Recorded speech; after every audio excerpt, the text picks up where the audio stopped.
Okay, let us start to discuss. Have you read the articles? No. I read the first part of the article, but just like the sutra part. I The think very sutra far part. into it. The other Yeah. one is really complicated, but if you read this, you understand the meaning. How about uh, Dr. Michael? So, how was that? How was the two articles? I didn't receive any. Oh, you did not receive that? No. Ah, I thought we were going to be working with the article that we had the week before last, but you received. Yeah, I didn't receive just anything send me the either. articles and I'll look at them later. Well, I'm strange. Tell me she got that. How about Thân Thiền? Did you receive my article, Thân Thiền? Yes, I received it, but I only read one. Really? Oh, I'm so strange, huh? I sent out all the whole groups. Well, anyway, so but you read something? Just like the sutra part. I wasn't finished. Yeah, sutra part. What do you understand then? Remember? I'll try to remember. It was talking about just the different phases of basically the universe. Yeah. You read this part, right? I didn't read that one at all. Oh, you didn't read this part? Yeah, I started the other one. The 90 pages? Mm-hmm. That's long. Have you read all? I thought that's the one you suggested to focus on. No, this one. I got it backwards then. I focused on the other one. This one more simple. Okay. This one is more simple. Oh. Let me. Started on the 90-page one Yeah. and got to 7. Yeah, sorry. Let me. You did better than I did. I got to 0. I got to like 20 words. Yeah, let me email to you this one quick. I'm so surprised. I don't know why. I'm surprised that some people got some. Let me email to you this quick then.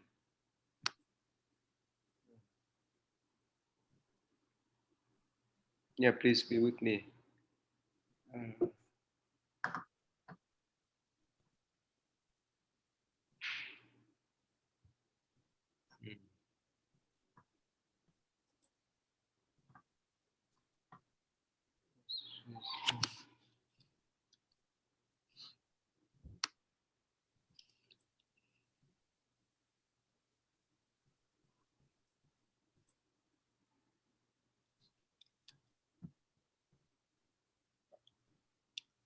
Oh, a minute. Steve, what's your email? Sorry, I forgot.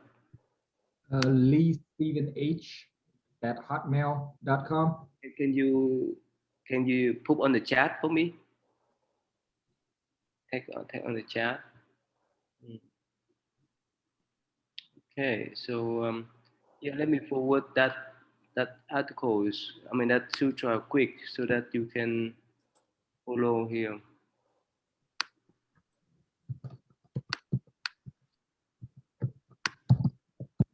William, he's still in vacation, so he cannot come.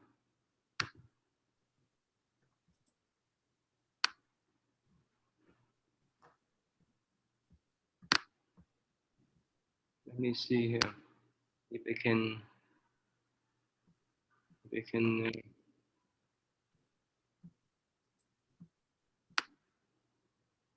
Oh, okay.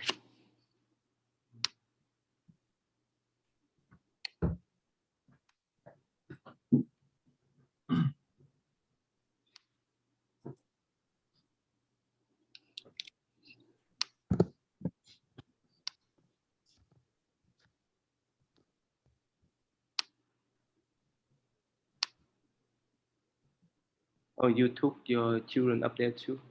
No, they're with their dad today. Yeah. Oh, okay. Right. Okay, I just send. Please check your email. I just send you one more times the actually the sutra that talk about the origination of human race on Earth. Yeah. So you read that sutra? Not much. I did not, well, just the sutra part. But what I do remember about it was it really kind of fell in line with stuff that I was seeing on YouTube before I came here to the temple. People were talking about how there's like a bunch of beings here, human beings here that came from different planets. Like they volunteered to come here from different planets to like help humanity. Mm. So it really kind of fell in line with what they were saying. Oh, really? Except it seemed like it, except what they're saying is like it's just like a select few people that are here to like shine their light and help save humanity, where in the sutra it seems like it's just everybody in general, kind of. Okay. Yeah, Mr. Stephen, you got the email? Yes, sir, I did. Dr. Michael, you got that? I did, yes. I'm so sorry. I don't know why. Why some of you got it, others could not. I don't know why. Anyway, so let's review one more time then. What the sutra is about? Let me share with you.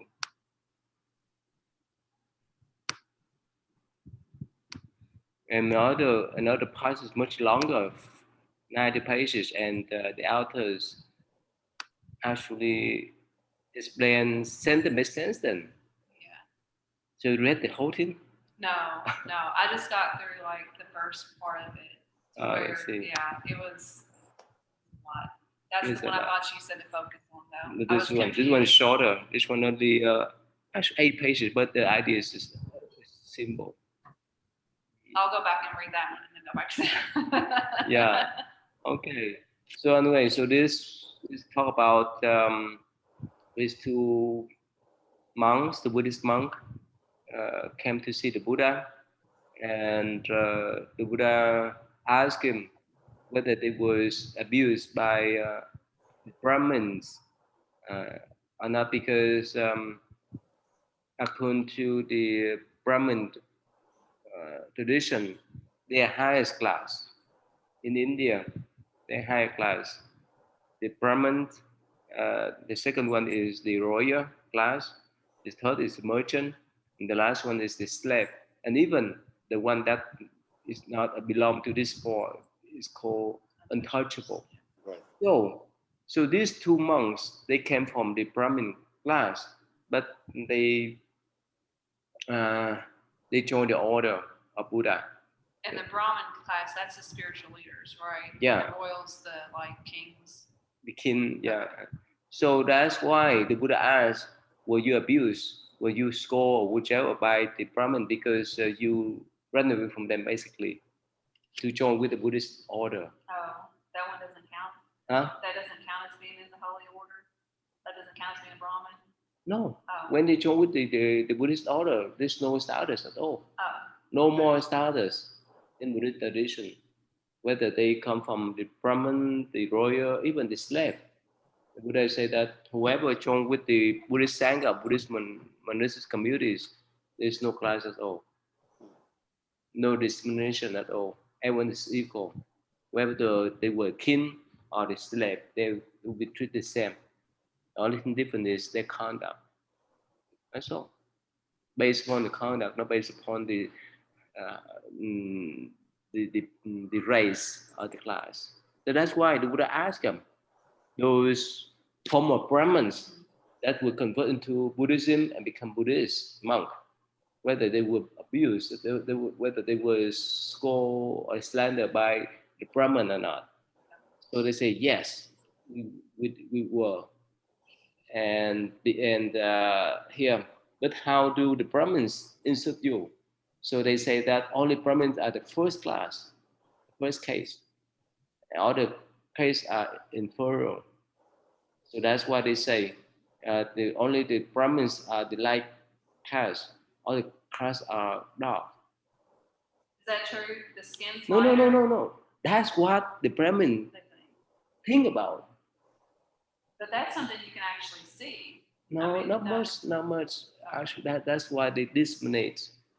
They classify people in these 4 or 5 groups or Catholics in India, even nowadays too. So strange. Yeah. That's what come down to the Buddha explanation about how we came about. So here they say that only Brahmins are purified, not others. They practice themselves, or they think this is superior than others in plural. Only Brahmins are Brahmins, Christ's full son, born from his mouth, born from Brahmins, Brahma. Brahma just means the ultimate God, the most powerful God. That's what they mean. So you abandon first, see that? So they abandon the Brahmin class and enter Buddhist class. That's why they say, in according to the Brahmins, people join into the inferior case. So that's what that's why the Buddha asked these two former Brahmins. Now they were Buddhist monks. So after hearing that, the Buddha explained. That's why here, yeah. And the Buddha explained, actually the Brahmins, according to the tradition, when they say this to you, the Brahmin woman, they gave birth to them. Right, not from the mouth. I remember that part. It's like, See that? yeah. So that's what they believe in. They were born from human, so they're normal person, but they think themselves that they're highest one, they're pure one. They were born from the Brahma. The Brahma, that means the most powerful one. Actually, in reality, they were born from human. That's what the Buddha explained to them. That's all. Speak falsely and measure bad karma. You see that? You got that point now. So that's why some people classify them. Oh, I'm highest. I'm the superior class or so forth. That's what problem. So here the Buddha say that depend upon the action, not depend upon how we born, where we were born, which class, which race we were born. Now here Buddha say whether they are aristocrat, Brahmin, merchant, and worker, if they kill, they steal, and so forth, they um, they are dark. They are dark deeds with dark result. That's in Buddha views. Everything is based on your action and speech, not based on your skin, based on how you, where you were born and so forth. It's quite different. It's quite opposite. And this is so logical nowadays too. We cannot judge on people based on how they look, but we need to recognize how they work, how they talk, and so forth. That's much different. So here, but if these four classes refrain from killing, so they are skillful, they plan place to cultivate and so forth, and they are bright deeds with bright result, very sensible people. See that it's opposite with them. Yeah. So Dr. William, sorry, Michael. So what do you think about this passage? Well, I think it makes great sense from experience that there certainly, even in non-Hindu cultures, there's very, very often an old opinion about caste and class structure that that just doesn't make sense. Yeah. So this is so. Remember the environment and the context that the Buddha was talking about. This case is more than 2,500 years ago, not now. That's what's so amazing about that. When I was reading the parts I was able to read, it was so old. Like that, these things are still around, even though. Yeah. This is so applicable. The Buddha teaching is so applicable nowadays, right? Especially if we work in the public entities, like government and so forth. When they put out, people cannot be discriminated based on race, nationality, and so forth. So that's so applicable. But for all the traditions, especially Hinduism, even nowadays. This is so. That's why it's terrible, and that's why it could not spread out around the world because of this kind of narrow-minded view. So again, the Buddha said that only when our action, whether it's good or bad, could determine who we are. Whether it's good or bad depends upon that type of karma that we do, not based on the skin, based on the race, based on whichever. So here, mix up four cases, the dark and the bright, we praise and which is criticized by sensible people. And that's why the Buddha criticized them. I mean, the Brahmin one. So he move on and explain how the king personality of Kosala, he respect the Buddha, and vice versa, Buddha respect him based upon the virtue, based upon uh, conduct, not based upon the race. Whether even the Buddha came from the royal families, but the king personality respect him based on his virtue. That's what it means in this passage.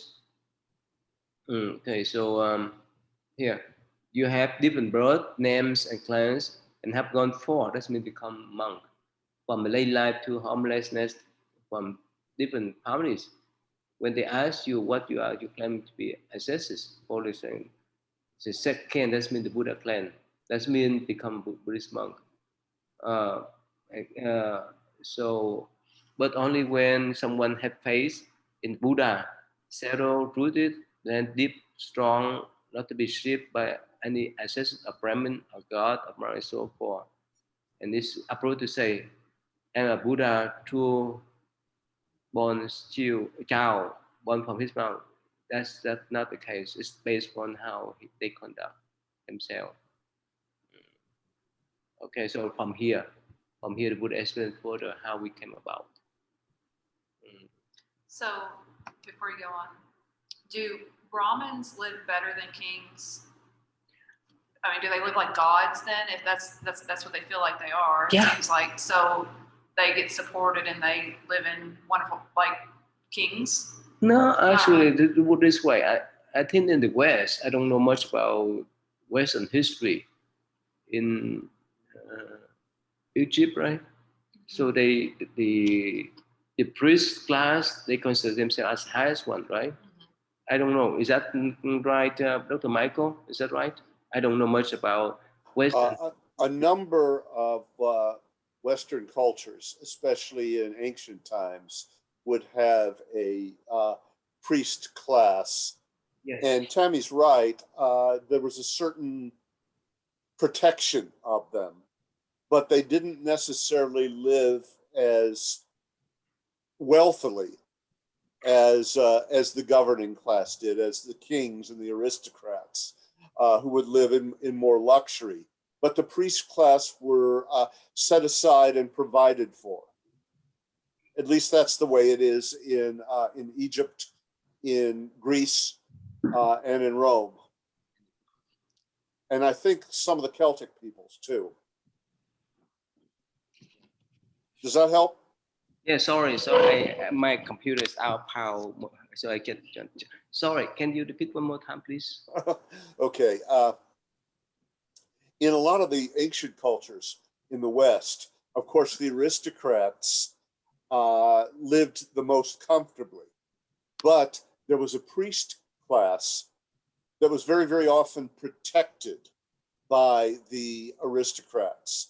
And you see this in Egypt, you see this in Greece, in Rome, you see this in the Middle Ages. They were provided for by aristocrats, but they didn't live as luxuriously as the aristocrats did, but they are protected and they want for nothing in terms of material comfort. So they consider themselves as the highest class in society. Yes, the priest class does. Of course, in a lot of these societies, the aristocrats consider themselves to be the highest class. So you And understand? great tension between them, especially in the Middle Ages, between the aristocrats and the clergy. You understand? The same concept. Yeah, Mhm. it's Yeah. like a way to kind of control the clergy. Yeah. Because if you're providing for them and making them become wealthy, then you're controlling their decisions. Yeah. So you need to know the background. So the Aaron, I don't know whether you recognize this. What they call the Aaron that came from uh, the uh, the Eastern Europe. Aryan. You know this? I've seen Yes. it. I remember Yeah. what it is, though. Dr. Michael, you recognize this, right? Yes, yes, I do. So the Aaron, they uh, they dominate. They dominate the northern part of India and chase away the local people, and they want to dominate those local people. That's why they develop or create this kind of Vedas or the class system, so Yeah. that they can control people forever. That's what the meaning. And where did they come from? From Eastern Europe. Okay. That's why the member decide the Buddha the swastika. Yes. So the Nazi when send a group of people to Tibet, and they somehow link the Buddha, because the Buddha was belonged to the Aryan tribes, clans, and so that's why they use that swastika, Buddhist swastika, and turn it upside down at the Nazi side. And actually, I got so many questions about that, especially from Jewish communities, whoever visits the temple. And if you don't pay attention, I try to erase that. Do you? Yeah, so that it won't erase any kind of conflict. I noticed that the temple in Fort Buddha has. Yeah. It like jumps out at you for some reason. Mm-hmm. So that's why they create the system. So they think themselves as the highest one, so that they can control the mass and control the local people. That's what about. That's what this talk about. That's why they claim themselves. Oh, they were born from the mouth of Brahma. Brahma, that's been the most supreme God. That's what they claim. But they understand that they have a mother and a father. But they claim that. They accept it. Yeah, that's the point. Father or what? That's what they claim. That's why the Buddha dispute. The Buddha said this is false claim. If they claim that, that's false claim. So that's why it calmed down, right? About this passage. And Stephen, would you like to read this part? There comes a time when Vasetta, after a very long period has passed, this cosmos contracts. As the cosmos contracts, sentient beings are mostly headed for the realm of streaming radiance. There they are mind-made, feeding on rapture, self-luminous, moving through the sky, steadily glorious, and they remain like that for a very long time. Yeah, can you finish, please? There comes a time when, after a very long period has passed, this cosmos expands. As the cosmos expands, sentient beings mostly pass away from that host of radiant deities and come back to this realm.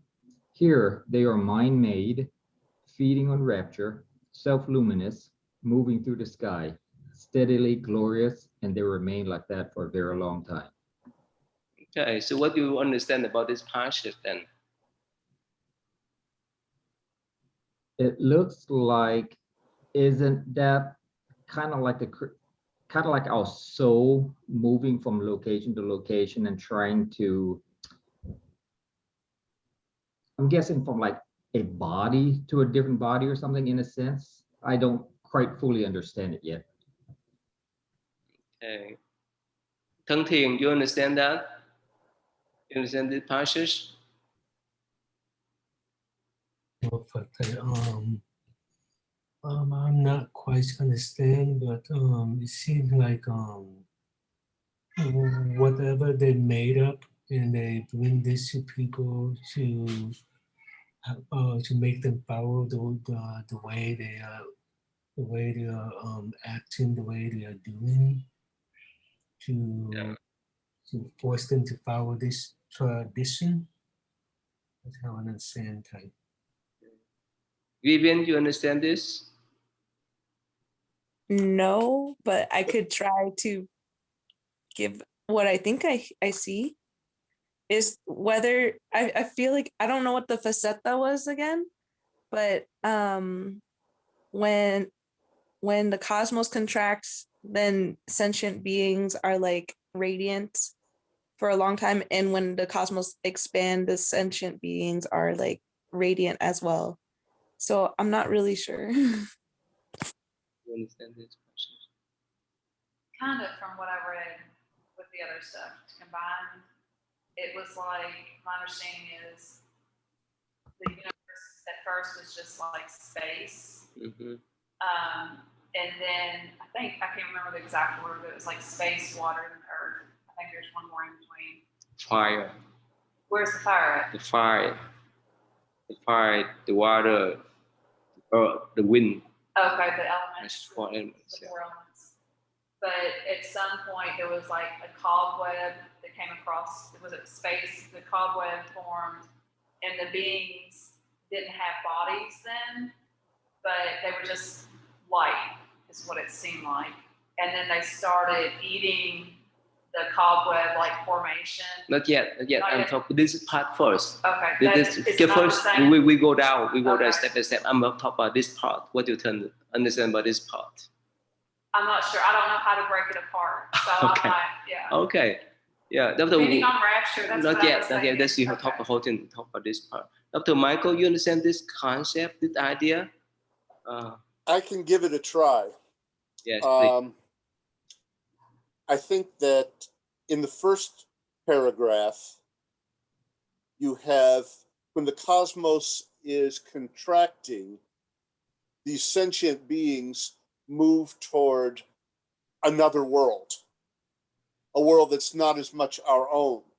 When the cosmos expands again, they re-enter the world. All of the time, though, they are nourished by the same things. They are mind-made, feed on rapture, self-luminous, moving through the sky, steadily glorious, and remain like that for a very long time.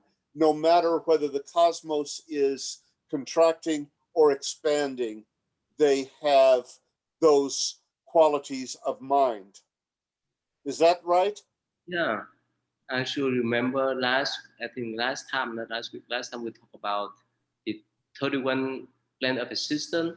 We have a Okay. list of celestial beings. So the closest Earth is the one that live up to 9 million years, human year, and so forth. So because we don't have much time to discuss about how they live, so basically there's a lot of scripture that describe how they live. Most of the time they fly around. Their body is so subtle that we cannot see. You know the firebug, right? The firebugs that's been at night. The lightning bugs? The lighted, is that the lighted bug? Lightning bugs. So at night they fly around and you see the light, right? Yes. Of course, for us with the flash eye, we could not see them.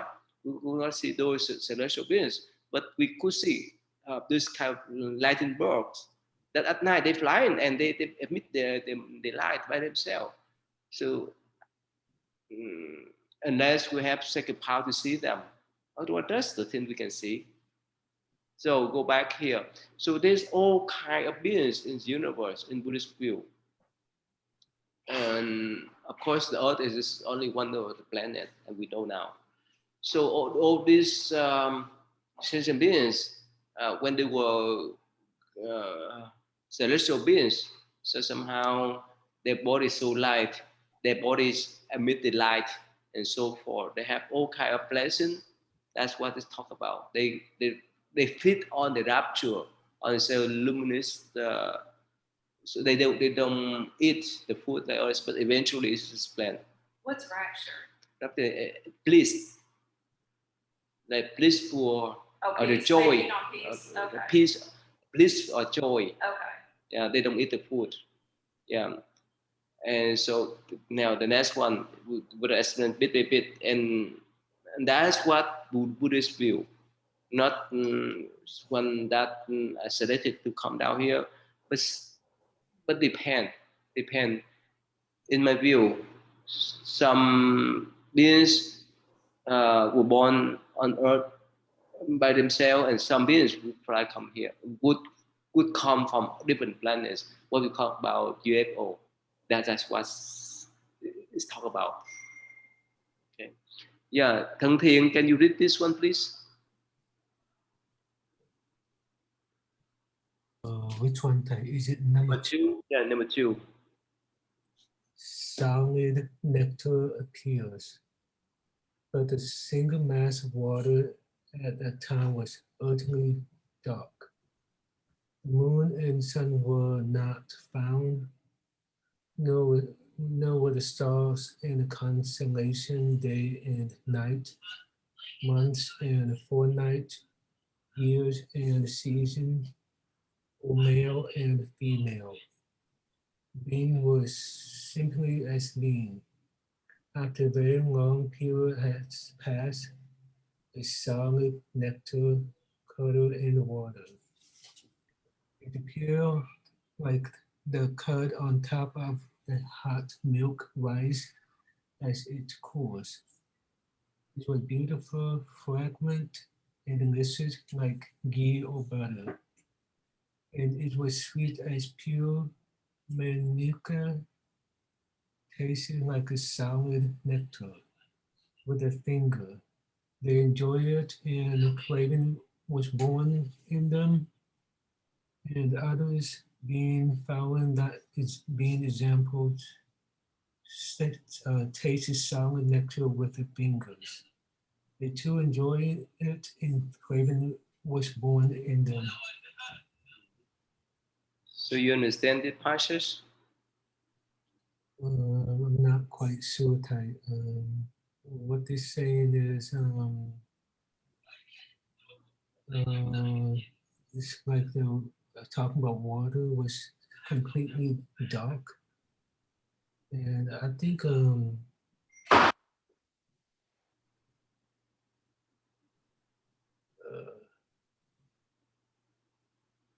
yeah, I'm not quite sure what it means, Tai.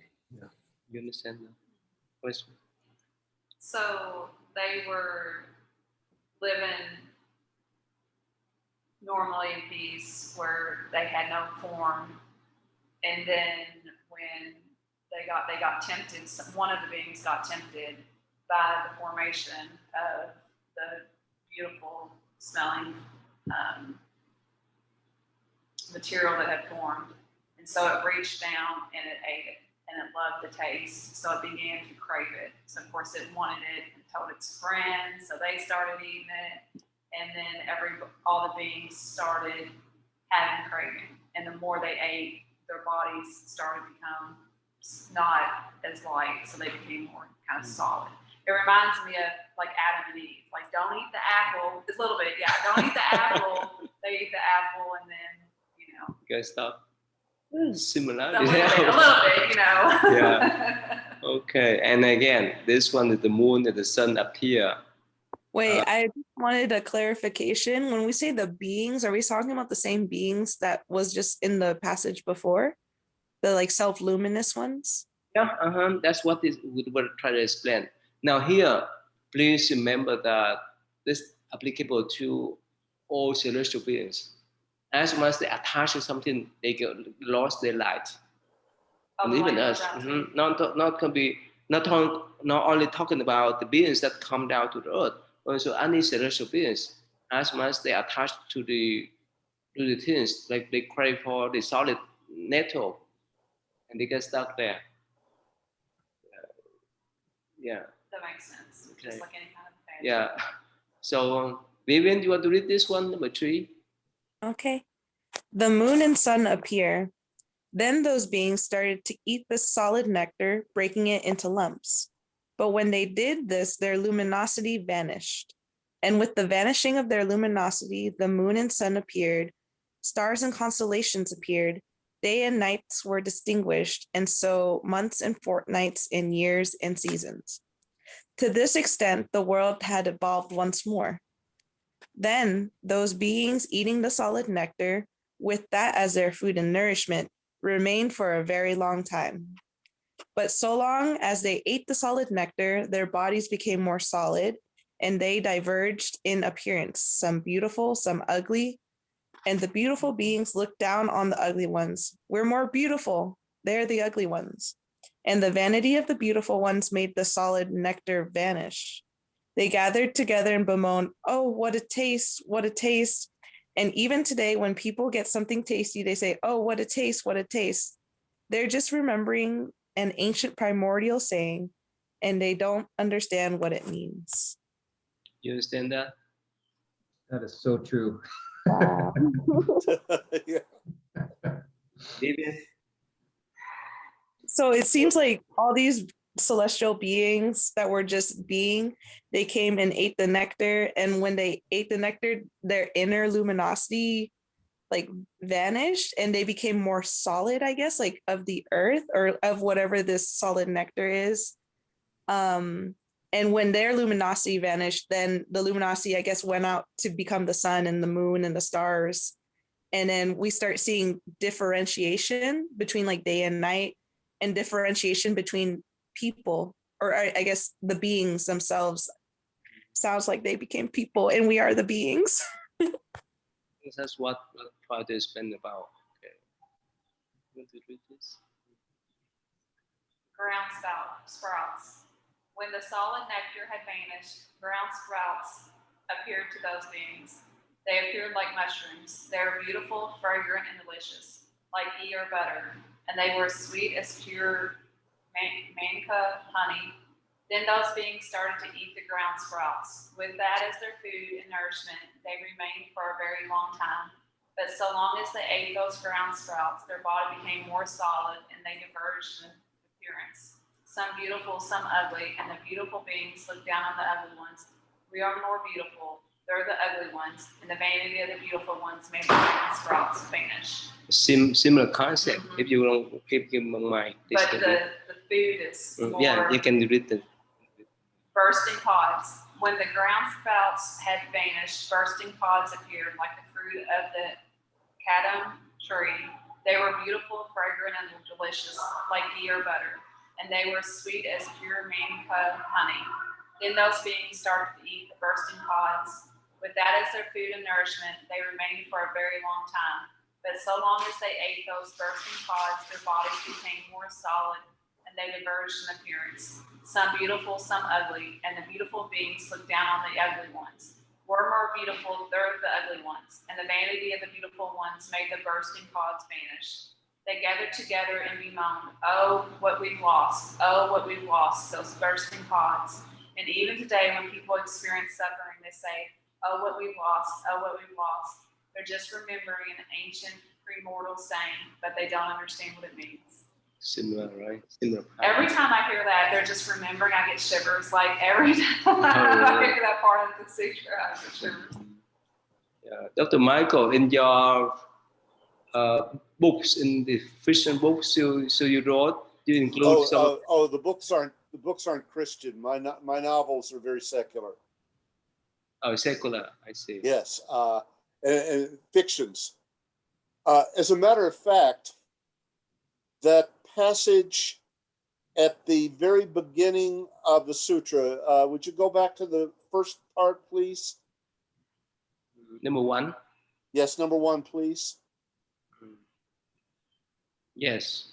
I used this quote to start one of my novels. Move down toward the first mention of the cosmos expanding, right there. Yes, I use this quote as the heading in one of my novels. Really? Wow. Yes. Why is that? Because I was using it in the sense that the celestial, sentient beings entering into the world, that they enter into the world as light, and that in my novel, the entering into the world as light are people in a film on screen. Mm. So they are people composed of light. Mm. Wow. So So I was just really surprised to see you using this quote oh out really? of all the sutras. Where did you come across the quote to use in your book? Where did you find it? I was reading through some sutras and this really struck me. So I've read this one, but it's been a long time in the past. Really? So Yes. where I mean, where did this? Where was the source that you come across to this? You don't know? It was on BuddhaNet. Oh, you did? Oh, I see. Yes. It was about the time that I met you. I was beginning to work on this book. Wow, that's wonderful. That's why somehow when we talk about the 12 living conditions, when we talk about the human, how we come about, I like to pick up this passage. Of course, Yes. people believe or not, but still, that's the Buddha wisdom until Yes. we have the second part to see them. So you use one of these quote in your Yes, title. I used that. There comes a time when Vaseta, after a very long period has passed, this cosmos contracts. As the cosmos contracts, sentient beings are mostly headed for the realm of streaming radiance. They're there. But that paragraph and the one that follows it. Oh, really? Yes. That's the topic. There's the topic for the books. It is a prelude to the book. It's a metaphor in the book. Wow, that's wonderful. That in my imagined story, the people on the screen in an old movie continue to survive because they can move. They're animated by light, and so they continue to survive and move and speak because there's still a movie and the movie's still playing. Yeah, they send what do you call the is that this not Discover the NASA? They send what's that the robot to the Mars, right? And they may send people over there. China's gonna do it. How far is this? Probably more than 100 million miles from here, right? Yeah. So that's why somehow in Buddhist view, yes, people move uh, from here to there. Actually, let's put this way here. Let me go back here. Uh, let's see here. Okay, first human. So, uh, so they say that here, humans start from here, from Africa, and so later on they spread everywhere around the world. For us to move around. But in Buddhist view, yes, some celestial beings move here, like UFO, and some of them remain here, and some of them move on. So this so dynamic in this universe. So we're not alone here until we find real UFO, right? So that's the whole idea. Yeah. So let us go back to the sutra then. I wanted to ask people a question, because there's a part of the sutra that like is fascinating to me. If you scroll down a little bit, right there, it says that like the vanity of the beautiful ones made the solid nectar vanish, and I want to understand what that means for other people, what they think about it. Which one? This one? Yeah, it says in the middle, it says we're the more beautiful ones, they're the ugly ones. But the thing that I'm questioning is like, and the vanity of the beautiful ones made the solid nectar vanish. Because they attach to themselves and beautiful and most beautiful one. So then the food goes away. Yeah, because they attachment to their beauty. That's the point. They attach to this they attach to the food, they attach to their forms. That's why they get stuck with that.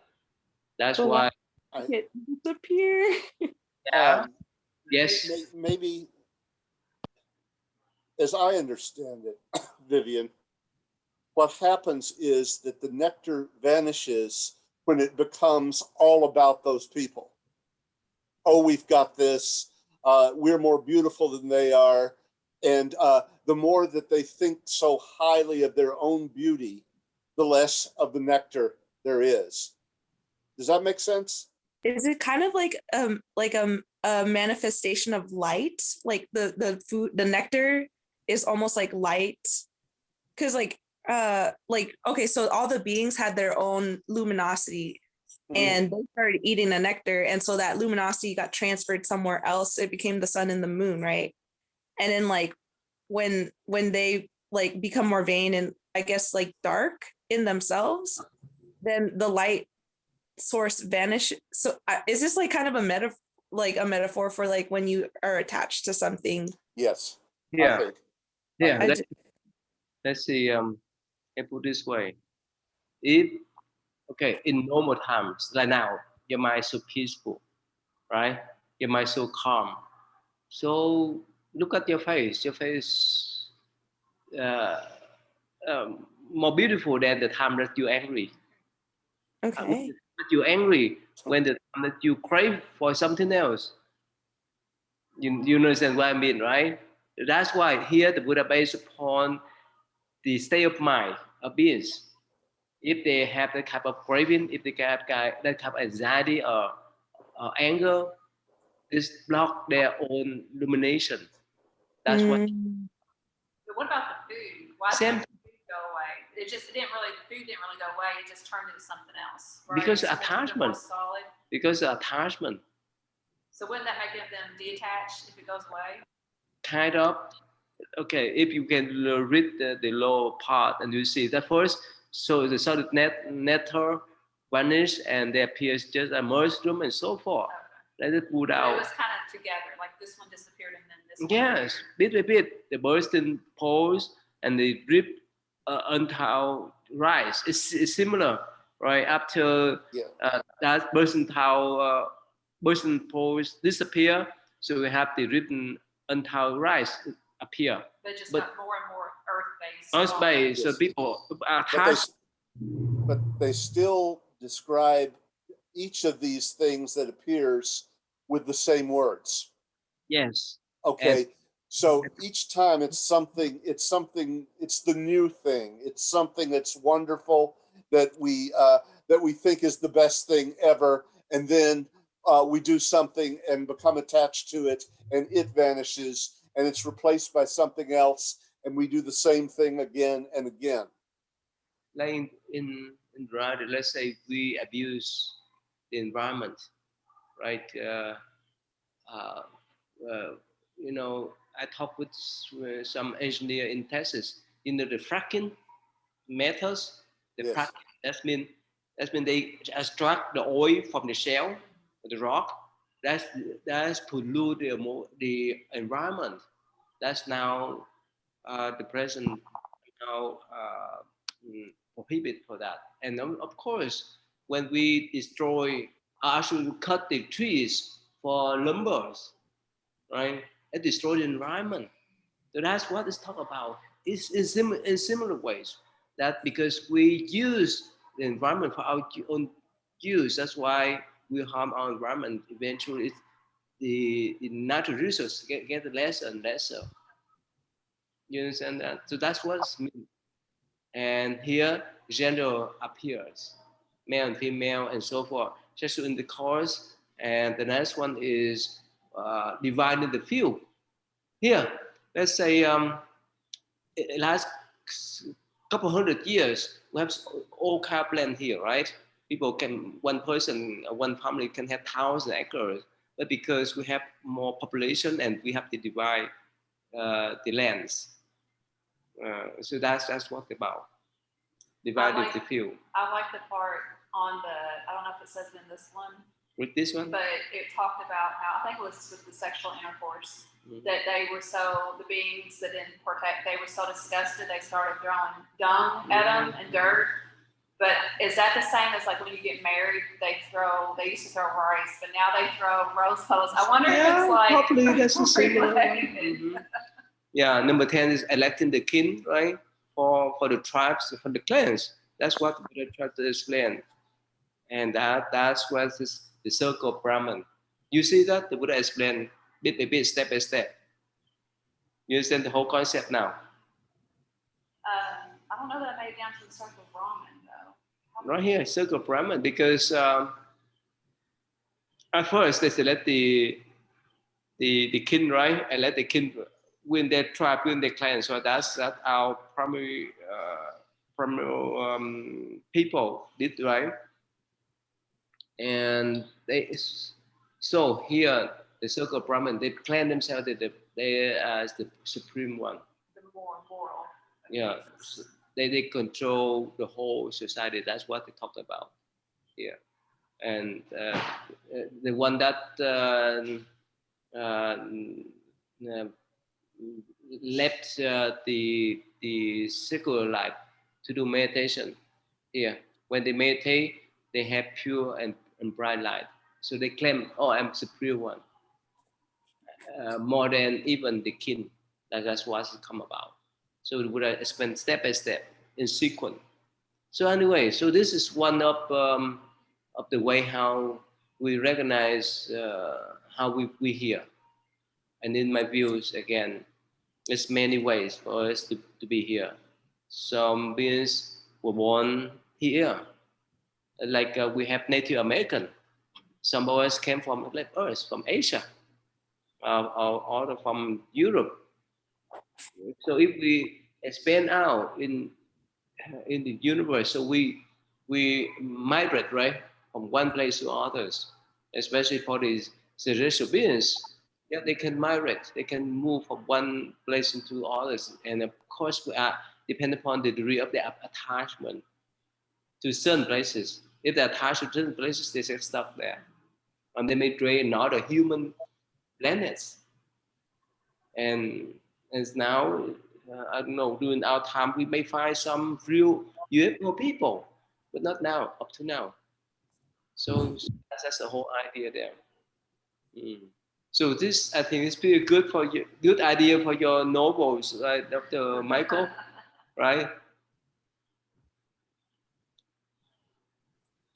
Yes, yes, it is. It was a good idea. Parts of this were a good idea to begin with. And Stephen, what do you think about this idea? Is this understandable? Yes. So in a sense, I guess half explanation of, I guess, the first origin of human being, in a sense, like from the previous week, not last week, but where you explained the three different level existence there. So basically in the past, we're just basically, our mind was, everything was pure. There's no craving. We don't have an attachment. So that's why there's all celestial beings. But as time passed, things get happen. And then of course, craving gets started. And then when that happens, then we go down the level in which where we're at right now, the human level. So in a sense, I think that's my understanding of it. So. Yeah, here again, go back here according to scientific point of view, right? We are Homo sapien, right? An early human generation. So there's all kind of race, but the Homo sapien, the man here, between 200 to 300 years, thousands years, according to scientific point of view, with all kind of evidence, right? That's just the evidence that they dig out. And here, one more time, so they postulate that human race start from somewhere in Africa, and eventually we migrate in different worlds. So that's what humans was here, right? But on the top of that, in Buddhist view, yes, there's some celestial being flew down here. That is what happened. Like now that we claim or we label them as UFO, that we couldn't see them yet. So two different groups. Right? One is the one that were born here, all right, on Earth, and the other one is came from different places. from different planets, from different era. With UFOs. You can say that, yeah. But that's the whole idea. And the whole point in Buddhist view is that attachment. If you attach to certain places, you get stuck there. And you may lose the blessing, your blessing. You may lose your wisdom if you are attached to certain places, or certain people, or even certain type of food. That's the whole concept of that comes from the state of mind in Buddhist view. So that's why if someone passes away, we pray for them to remind them, don't attach to here. Okay, let's go back. Let me tell you a short story before we end. I don't know whether I share with you yet. So one day, the Buddha went to the town, and he stopped by in front of the gate of a young man. So he went out with his dog. I don't know whether I told you that. So usually that man, that the people, they know that Buddha came, and so they offer the food. And after accepting the food, the Buddha point out to the dog and told the man, you know what? That's the dog. Did I tell you this stuff? So of course the young man is so surprised, and the Buddha said, well, if you don't believe, that's okay. But go back to your room, the room that the dog sleep at night, and dig out on the bottom, underneath of that bed, the place where the dog sleep. You need to dig out from that spot, and you will see some bottle or some urn of gold coins there. He did. He went back to the house and went to the place that the dog sleep, and he dig out everything, and beneath that there's some urn or some bottle of gold coins. And the Buddha, when he went back, the Buddha said, well, the reason why he was not because he attached to the gold coins. He tried to protect the gold coins. That's why he went back as the dog. That's the point.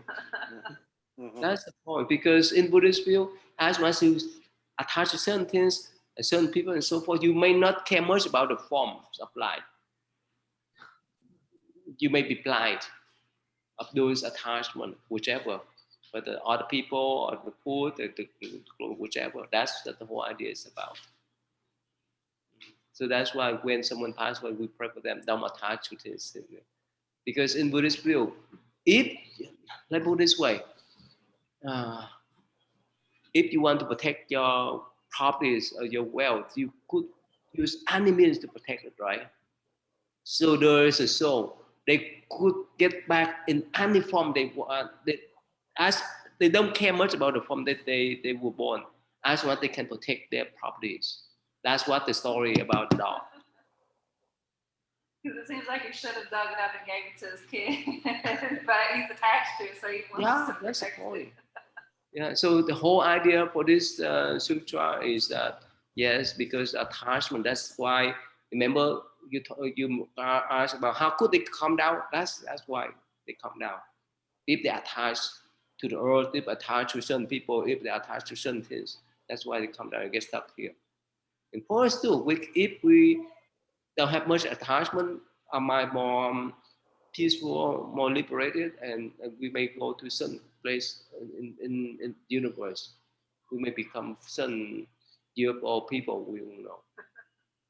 But of course, the tendency for us, or the chance for us to be born as human again, we have more chance to be born as human again here, because we get use of that. Okay. Just like The cats. pattern. Yeah. The patterns. Yeah. Okay. So, Dr. Michael, it's pretty a good source for your next book, right? It's already been a source for my book. Way back 2014 when I started writing this. 2014. Yes. Oh, wow. That's a book. It's published now. So That's the I'll time send that you. I I'll first, send you a PDF file of it. yeah, please, yeah, Okay. so we can share. You don't mind? Yeah. So that's the time we first met at a monastery. Yes. Wow. Wow. Okay, good. All right, so time is up. Let us end. And if you read more in detail about that articles, it takes time, but sometimes it's confusion. But this one is more easy to understand. All right, so thank you then. So see you then. Thank you. See you. Bye. All right, thanks.